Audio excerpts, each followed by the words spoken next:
ত্রয়োদশ সংসদ নির্বাচনের রোডম্যাপ ঘোষণা, ভোট হবে রোজার আগে, 60 দিন আগে তফসিল, 24টি পরিকল্পনা পেশ। নির্বাচনী রোডম্যাপে সন্তুষ্ট বিএনপি, স্বাগত জানিয়েছেন মির্জা ফখরুল। পুরোপুরি সন্তুষ্ট নয় জামাত, সুষ্ঠু নির্বাচন নিয়ে শঙ্কা প্রকাশ। ডিআরইউতে মঞ্চ ৭১-এর কর্মসূচিতে হট্টগোল, অতিথিদের পুলিশে সোপর্দ করলেন জুলাই যোদ্ধারা। ডিবি হেফাজতে সাবেক মন্ত্রী লতিফ সিদ্দিকী। ডাকসু নির্বাচনে মোতায়েনের নির্দেশ পায়নি সেনাবাহিনী, শিক্ষা ও গবেষণায় প্রাধান্য দিয়ে ছাত্রদলের ইশতেহার ঘোষণা, প্রতিপক্ষের নিয়ম বহির্ভূত প্রচারের অভিযোগ শিবিরে। প্রকৌশল শিক্ষার্থীদের দাবি দেওয়া নিয়ে আলোচনায় 14 সদস্যের ওয়ার্কিং গ্রুপ, সব প্রকৌশল বিশ্ববিদ্যালয়ে কমপ্লিট শাটডাউন চালিয়ে যাওয়ার ঘোষণা। দেখছিলেন ক্রাউন সিমেন্ট সংবাদ শিরোনাম, এবার বিস্তারিত সংবাদ। ত্রয়োদশ জাতীয় সংসদ নির্বাচন সামনে রেখে রোড ম্যাপ চূড়ান্ত করেছে নির্বাচন কমিশন। নির্বাচন নিয়ে 24টি পরিকল্পনা পেশ করেছে ইসি। ভোট হবে রোজার আগেই। নির্বাচন ভবনের মিডিয়া সেন্টারে দুপুরে এসব তথ্য জানান কমিশনের সিনিয়র সচিব আখতার আহমেদ। জানান, নির্বাচনের নিরাপত্তা নিশ্চিতের দায়িত্ব স্বরাষ্ট্র মন্ত্রণালয়ের। মামুন আবদুল্লার প্রতিবেদন। ত্রয়োদশ জাতীয় সংসদ নির্বাচন সামনে রেখে সবার নজর এখন নির্বাচন কমিশনের দিকে। 2026-এর ফেব্রুয়ারিতে ভোট গ্রহণের লক্ষ্যে নির্বাচন কমিশনও ধাপে ধাপে এগুচ্ছে। এই ধারাবাহিকতায় বৃহস্পতিবার দুপুরে নির্বাচন ভবনের মিডিয়া সেন্টারে ব্রিফ করেন ইসির সিনিয়র সচিব আখতার আহমেদ। ঘোষণা করা হয় জাতীয় নির্বাচনের রোডম্যাপ। মাননীয় প্রধান উপদেষ্টা দপ্তর থেকে আমাদের কাছে চিঠি দিয়ে জানানো হয়েছে যেন আগামী রমজানের শুরুতে, রমজানের আগে জাতীয় নির্বাচনের ব্যবস্থা করা হয়। ইসি সচিব জানান, সেপ্টেম্বরেই নতুন রাজনৈতিক দলের চূড়ান্ত প্রজ্ঞাপন প্রকাশ করবে ইসি। সংসদীয় আসনের সীমানা নির্ধারণের চূড়ান্ত গেজেট আর জিআইএস ম্যাপও প্রকাশ করা হবে সেপ্টেম্বরেই। নতুন রাজনৈতিক দলের নিবন্ধনের যে কার্যক্রম আপনারা জানেন যে আমরা মাঠ পর্যায়ে তথ্য যাচাইয়ের জন্য পাঠিয়েছি। আশা করছি যে এটা আমরা সেপ্টেম্বরের ভিতরে কমপ্লিট করতে পারবো। আপনারা জানেন যে আমরা সীমানা নিয়ে যে শুনানি ছিল সে শুনানিটা কমপ্লিট করেছি। মোটামুটিভাবে ধারণা যে আগামী 15 সেপ্টেম্বরের ভিতরে এইগুলোকে চূড়ান্ত করতে পারবো এবং আপনার জিআইএসএ ম্যাপ এই জাতীয় যে কাজগুলো আছে সেগুলো আমরা 30 সেপ্টেম্বরের ভিতরে কমপ্লিট করব।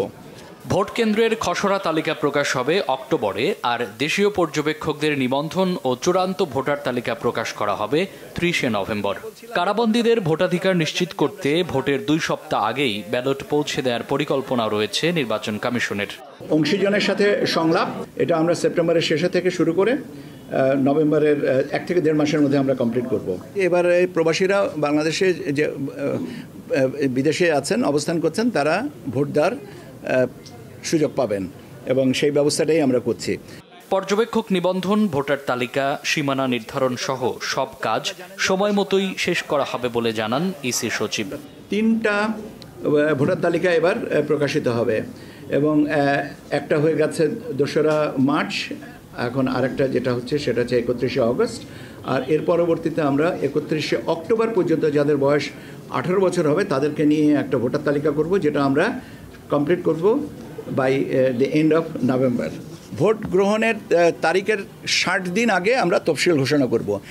রোডম্যাপ অনুযায়ী সব প্রস্তুতি নিচ্ছে কমিশন। নির্ধারিত সময়ে সব কাজ শেষ হলে ভোট আয়োজন নিয়ে বড় কোনো জটিলতা থাকবে না বলেও জানান নির্বাচন কমিশনের এই সচিব। মামুন আবদুল্লাহ, বাংলা ভিশন, ঢাকা। আগামী জাতীয় সংসদ নির্বাচন নিয়ে ইসি ঘোষিত রোডম্যাপ নিয়ে সন্তোষ প্রকাশ করে একে স্বাগত জানিয়েছে বিএনপি। দলটির মহাসচিব মির্জা ফখরুল ইসলাম আলমগীর এই তথ্য জানিয়েছেন। যে আপনি জনগণের সমর্থনে আপনি একটা সরকার গঠন করবেন এবং দেশের সমস্যাগুলো সমাধান করবার জন্য আপনি পদক্ষেপ নিতে পারবেন। যে ম্যান্ডেট আর পিপুলের কাছ থেকে পাবেন, ওটাই আপনার শক্তি। তখন আপনার কাউকে ভয় করতে হবে না। মানুষ এই অনিশ্চয়তা থেকে বেরিয়ে আসার জন্য নির্বাচনটা চাচ্ছে ভীষণভাবে। সব ধরনের মানুষ, নট অনলি যে আমরা রাজনৈতিক দলগুলো চাচ্ছি, এভরিবডি। আপনার ইভেন ওই পানের দোকানদার থেকে শুরু করে একদম ইন্ডাস্ট্রিয়ালিস্ট পর্যন্ত, they want that this election should be done immediately.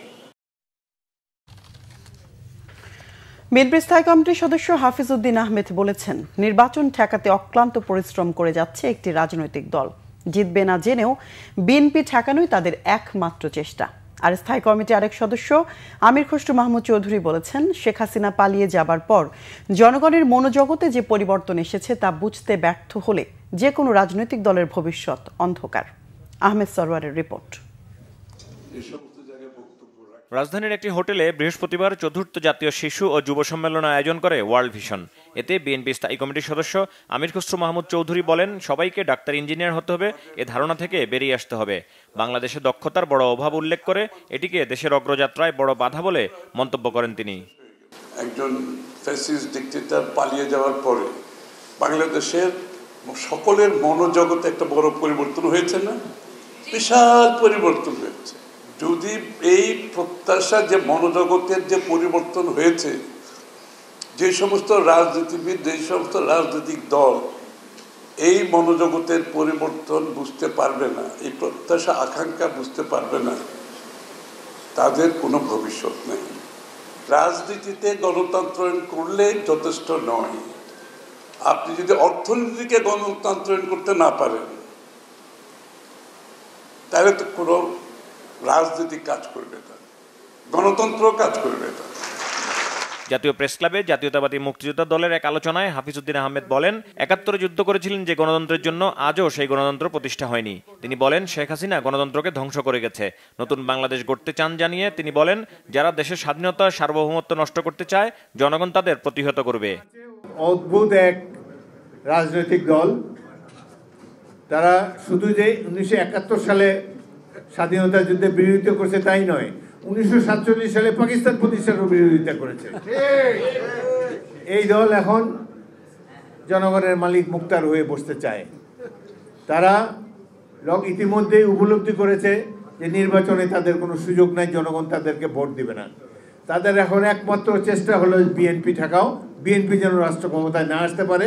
সুতরাং নির্বাচনী আর দরকার নেই, নির্বাচনকে বিলম্বিত করার জন্য তারা অক্লান্ত পরিশ্রম করে যাচ্ছে। আলোচকরা বলেন, দেশের মালিক জনগণ, দেশ কিভাবে চলবে নির্বাচনের মধ্য দিয়ে ঠিক করবে তারাই। কোন দেশ শেখ হাসিনাকে, তার মতন একটা ক্রিমিনালকে সসম্মানে দিল্লিতে রেখেছে? আহমেদ সরওয়ার, বাংলা ভিশন, ঢাকা। পরবর্তী কর্মসূচি ঘোষণার আগ পর্যন্ত দেশের সব প্রকৌশল বিশ্ববিদ্যালয় ক্যাম্পাস শাটডাউন কর্মসূচি চালিয়ে যাওয়ার ঘোষণা দিয়েছেন প্রকৌশল অধিকার আন্দোলন।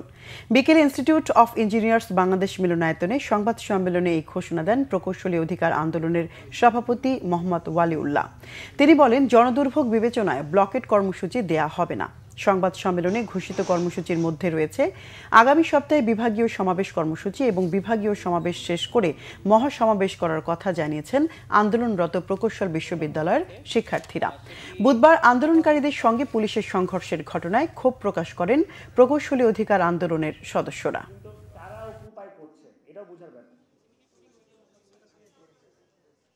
ক্যাম্পাসগুলোতে পরবর্তী নোটিশ না দেওয়া পর্যন্ত কমপ্লিট শাটডাউন চলবে।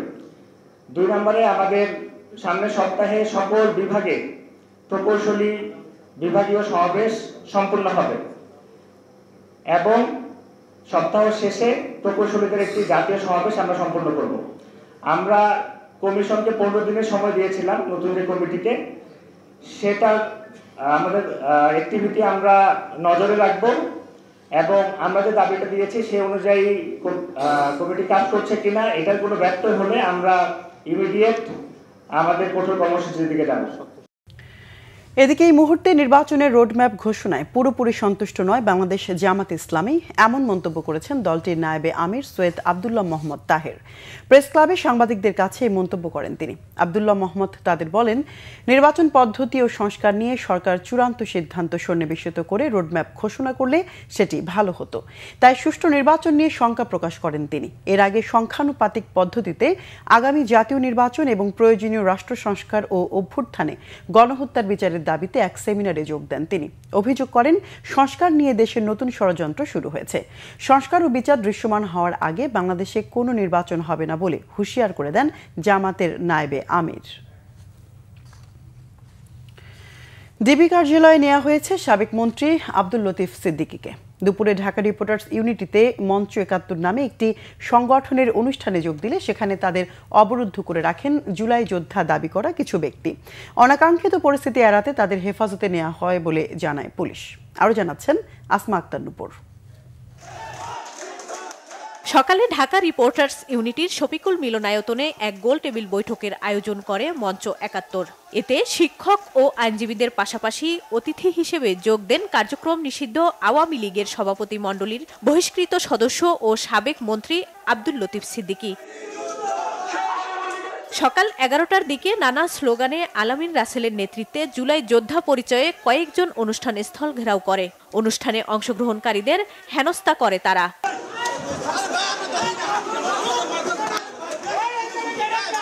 ১ ঘন্টার বেশি সময় ধরে অবরুদ্ধ করে রাখে মঞ্চ ৭১-এর অনুষ্ঠানে আসা অতিথিদের।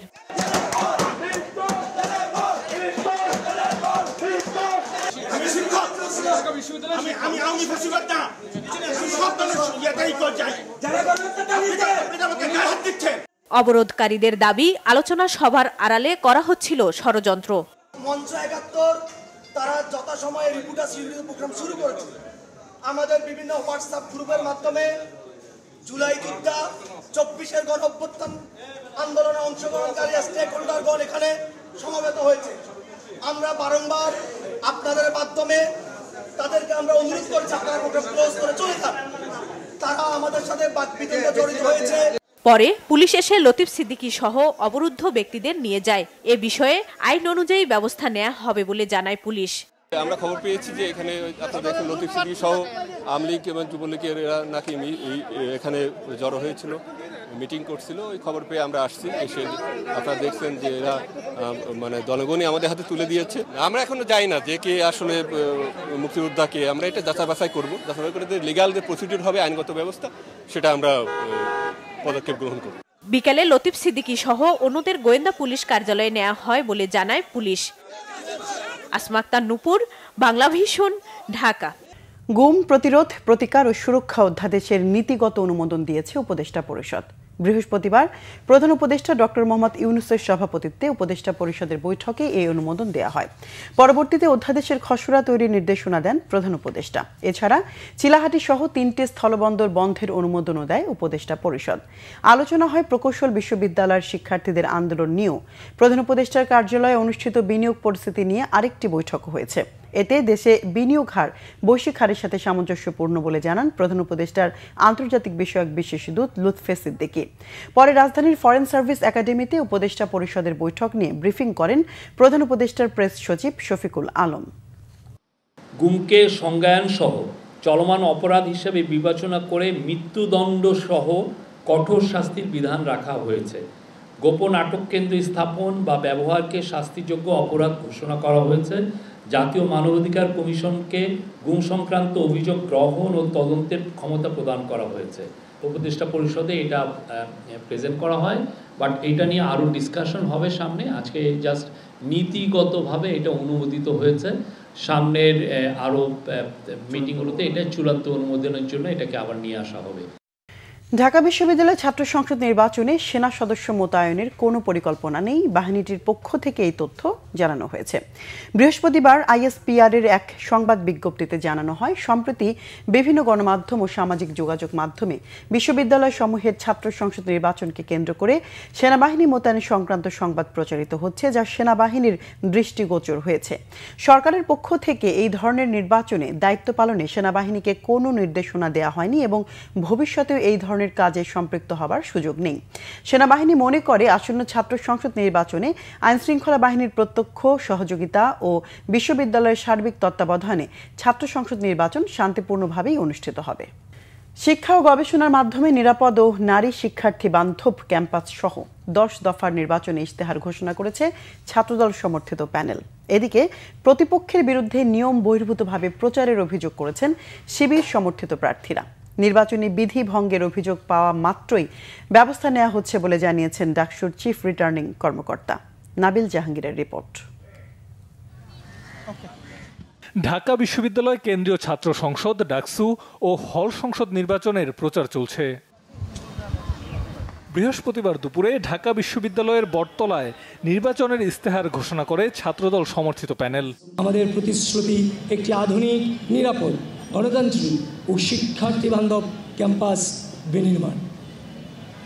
আমাদের এই নির্বাচনী ইশতেহার সম্মিলিতভাবে এমন একটি ক্যাম্পাস গড়ে তোলার প্রত্যয়, যেখানে সকলের শিক্ষা, স্বাস্থ্য, নিরাপত্তা, মর্যাদা, গবেষণা, ক্যারিয়ার উন্নয়ন, সাংস্কৃতিক বিকাশ ও গণতান্ত্রিক অধিকার প্রতিষ্ঠার পূর্ণ নিশ্চয়তা থাকবে। নির্বাচনী প্রচার শেষে বিকালে সাংবাদিকদের সাথে কথা বলেন শিবির সমর্থিত প্যানেলের প্রার্থীরা। প্রশাসনের বিরুদ্ধে পক্ষপাতিত্বের অভিযোগ অন্যান্য প্রার্থীদেরও। আমরা বারবার উদ্বিগ্নতা প্রকাশ করছি বিশ্ববিদ্যালয়ে আমাদের নির্বাচন কমিশনের সামগ্রিক তাদের অ্যাক্টিভিটি এবং তাদের পক্ষপাতিত্বমূলক আচরণ দেখে।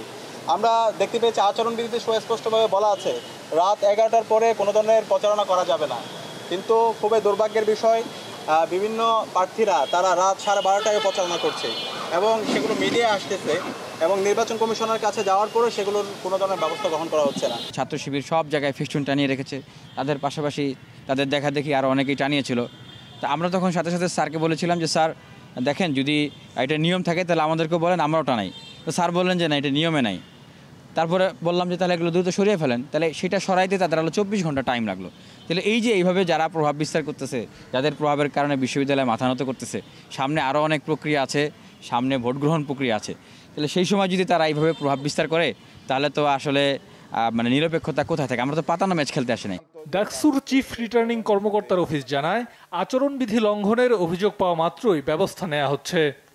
আপনারা আজকে নিশ্চয়ই দেখে থাকবেন যে কোথাও এই রঙিন ব্যানার থেকে শুরু করে কোনো ধরনের ফেস্টুন কিছুই নাই। সুতরাং আমরা বলবো আমাদের প্রার্থীরা তাদের কাজগুলো তারা করছে, আর আমরা যখনই যে অভিযোগটা পাচ্ছি সেই অভিযোগের ভিত্তিতে আমরা ব্যবস্থা গ্রহণ করছি। সুষ্ঠু নির্বাচনের স্বার্থে সেনাবাহিনী ও আইনশৃঙ্খলা বাহিনীর কাছে সহায়তা চাওয়ার পরিকল্পনা আছে বলেও জানানো হয়। ডাকসু নির্বাচন কমিশন ক্যাম্পাসের নিরাপত্তা ও শান্তি শৃঙ্খলা রক্ষায় নিয়োজিত রাষ্ট্রীয় সকল বাহিনী ও প্রতিষ্ঠানের সহযোগিতা গ্রহণ করার পরিকল্পনা করেছে। নাবিল জাহাঙ্গীর, বাংলা ভিশন, ঢাকা। দীর্ঘ ৩৫ বছরের অপেক্ষার পর অবশেষে আগামী 12ই অক্টোবর হতে যাচ্ছে চট্টগ্রাম বিশ্ববিদ্যালয় কেন্দ্রীয় ছাত্র সংসদ চাকসু নির্বাচন। বিশ্ববিদ্যালয়ের সমাজ বিজ্ঞান অনুষদ অডিটোরিয়ামে বৃহস্পতিবার বিকেলে চাকসু নির্বাচনের তফসিল ঘোষণা করেন চট্টগ্রাম বিশ্ববিদ্যালয় কেন্দ্রীয় ছাত্র সংসদ ও হল সংসদ নির্বাচনের প্রধান নির্বাচন কমিশনার প্রফেসর ডক্টর মনির উদ্দিন। তফসিল অনুযায়ী 5 সেপ্টেম্বর খসড়া ভোটার তালিকা প্রকাশ, 15 সেপ্টেম্বর চূড়ান্ত ভোটার তালিকা প্রকাশ, 18 সেপ্টেম্বর মনোনয়নপত্র বিতরণ করা হবে। মনোনয়নপত্র জমাদানের শেষ তারিখ 21 সেপ্টেম্বর, 22 সেপ্টেম্বর মনোনয়ন যাচাই বাছাই ও 25 সেপ্টেম্বর প্রার্থীদের প্রাথমিক তালিকা প্রকাশ করা হবে। মনোনয়নপত্র প্রত্যাহারের শেষ দিন 27 সেপ্টেম্বর। 29 সেপ্টেম্বর প্রার্থীদের চূড়ান্ত তালিকা প্রকাশ করা হবে। 12 অক্টোবর সকাল 9টা থেকে বিকেল 4টা পর্যন্ত অনুষ্ঠিত হবে চাকসুর ভোট গ্রহণ। বিএসসি প্রকৌশলী ও ডিপ্লোমা প্রকৌশলীদের সমস্যা সমাধানে 14 সদস্যের ওয়ার্কিং কমিটি গঠন করা হয়েছে। বৃহস্পতিবার সরকার গঠিত কমিটির বৈঠক শেষে তথ্য জানান বন, পরিবেশ ও জলবায়ু উপদেষ্টা সৈয়দা রিজওয়ানা হাসান। বৈঠক শেষে কমিটির সভাপতি বিদ্যুৎ ও জ্বালানি উপদেষ্টা ফাউজুল কবির খান বলেন, কমিটি কিভাবে কাজ করবে সেটি নির্ধারণ করা হয়েছে। দুই পক্ষের দাবির বিষয়গুলো পর্যালোচনাও করা হচ্ছে। বন ও পরিবেশ উপদেষ্টা বলেন, প্রকৌশলী নিয়োগের সাথে সংশ্লিষ্ট সরকারের বিভিন্ন প্রতিষ্ঠান ও একাডেমিক প্রতিষ্ঠানের সদস্যদের যুক্ত করে ওয়ার্কিং কমিটি গঠন হয়েছে, তবে তারা সব বিষয় পর্যালোচনা করবে। দীর্ঘদিনের সমস্যা চাইলেই রাতারাতি সমাধান করা যায় না বলে মন্তব্য করেন তিনি।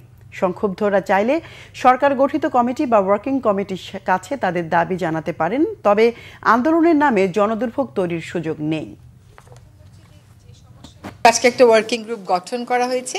সেই ওয়ার্কিং গ্রুপে মোট 13 জন প্রতিনিধি থাকবে। বিভিন্ন সংস্থা প্রধান যারা আছেন, যে সংস্থাগুলোতে ইঞ্জিনিয়ারদের রিক্রুট করা হয়, সেই সংস্থা প্রধানেরা থাকবেন এবং একই সাথে ডিপ্লোমা ইঞ্জিনিয়ারদের থেকেও 3 জন প্রতিনিধি থাকবেন, 4 জন প্রতিনিধি।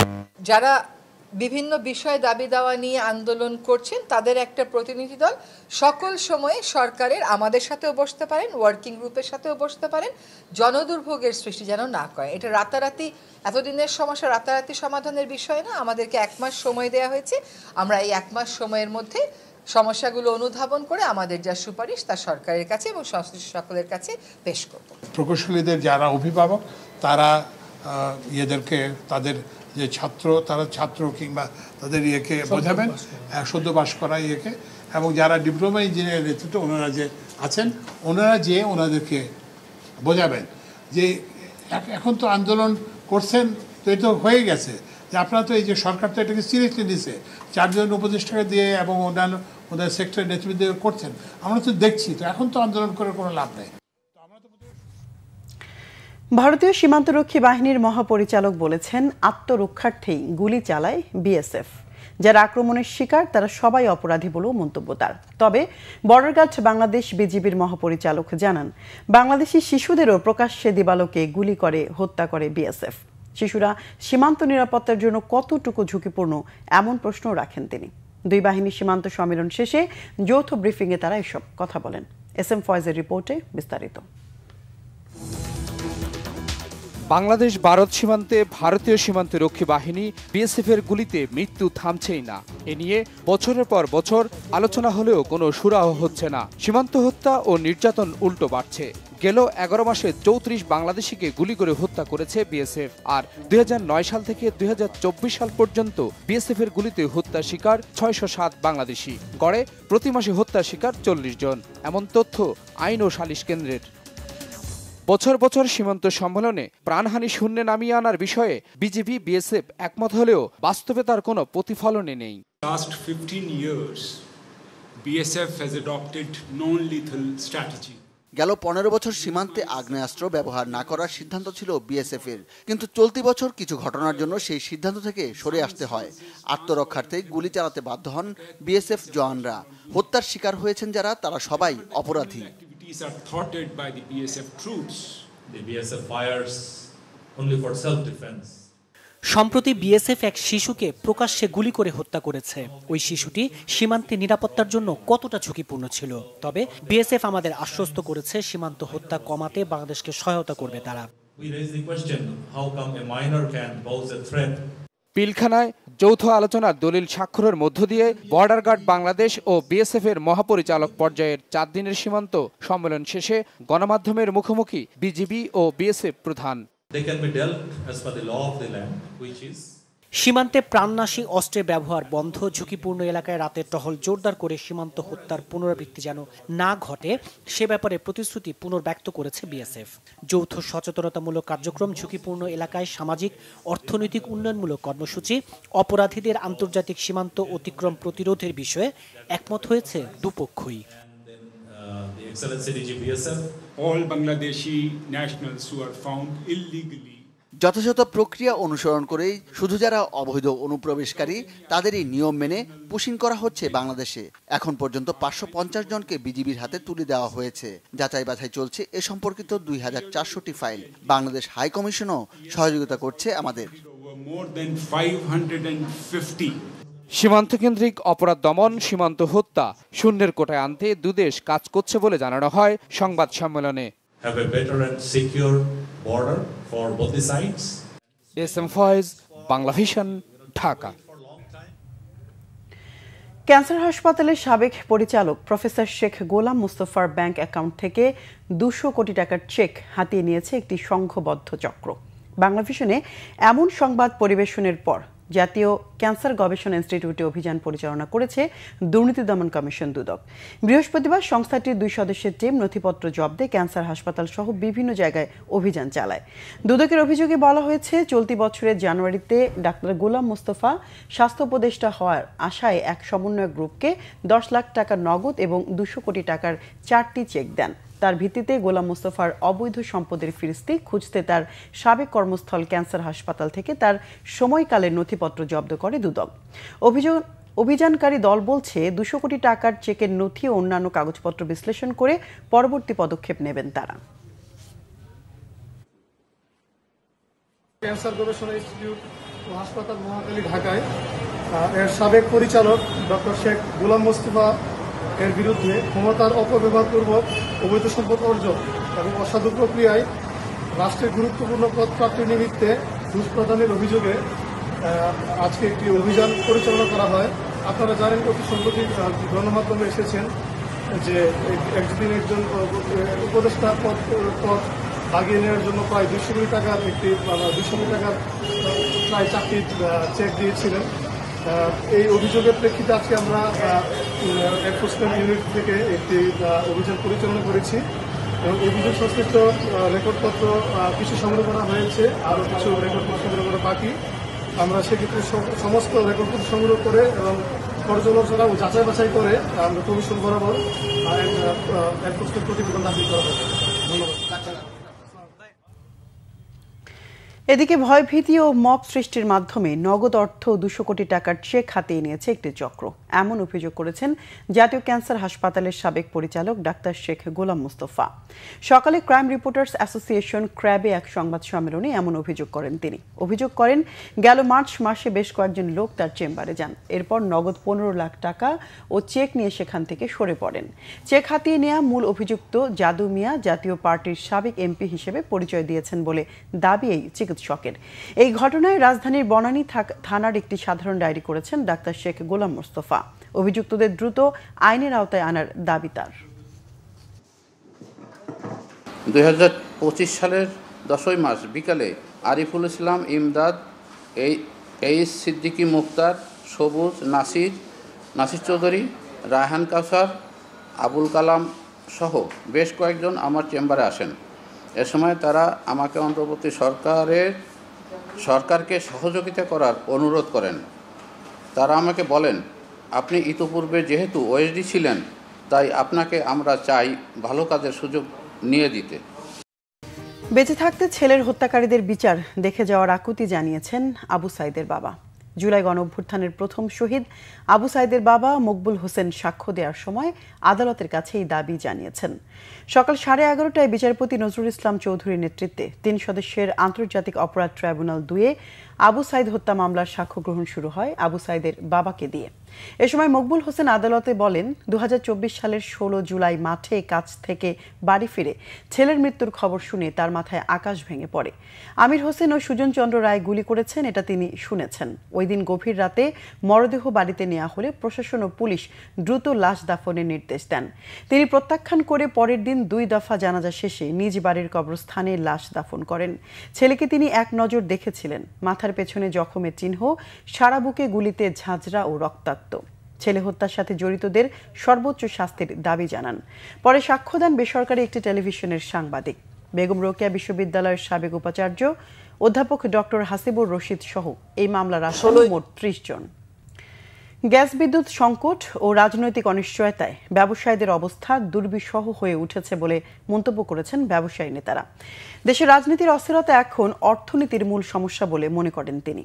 সকালে পলিসি রিসার্চ ইনস্টিটিউট PRI আয়োজিত সামষ্টিক অর্থনীতির মাসিক পর্যালোচনা বিষয়ে আলোচনায় এই মন্তব্য করেন বাংলাদেশ চেম্বার অফ ইন্ডাস্ট্রির সভাপতি আনোয়ারুল আলম চৌধুরী পারভেজ। অনুষ্ঠানে ব্যবসায়ীরা এলডিসি উত্তরণে দেশের প্রস্তুতি এবং ট্রাম্প ট্যারিফের সম্ভাবনা কাজে লাগানোর ব্যাপারে সন্দেহ প্রকাশ করেন। অন্য আলোচকরাও জানান, বৈদেশিক মুদ্রার রিজার্ভ পরিস্থিতি ভালো হলেও মূল্যস্ফীতি সহনীয় হয়নি। এ বিষয়ে কেন্দ্রীয় ব্যাংকের মুখ্য অর্থনীতিবিদ ডক্টর আক্তার হোসেন জানান, মূল্যস্ফীতি নিয়ন্ত্রণে সংকোচনমূলক মুদ্রানীতি অব্যাহত থাকবে। দর্শক, এই ছিল এখনকার মতো। পরের সংবাদ রাত 10:30টায়। এর আগে 9টায় রয়েছে নিউজ 20। দেখার আমন্ত্রণ রইল। সঙ্গে থাকায় ধন্যবাদ।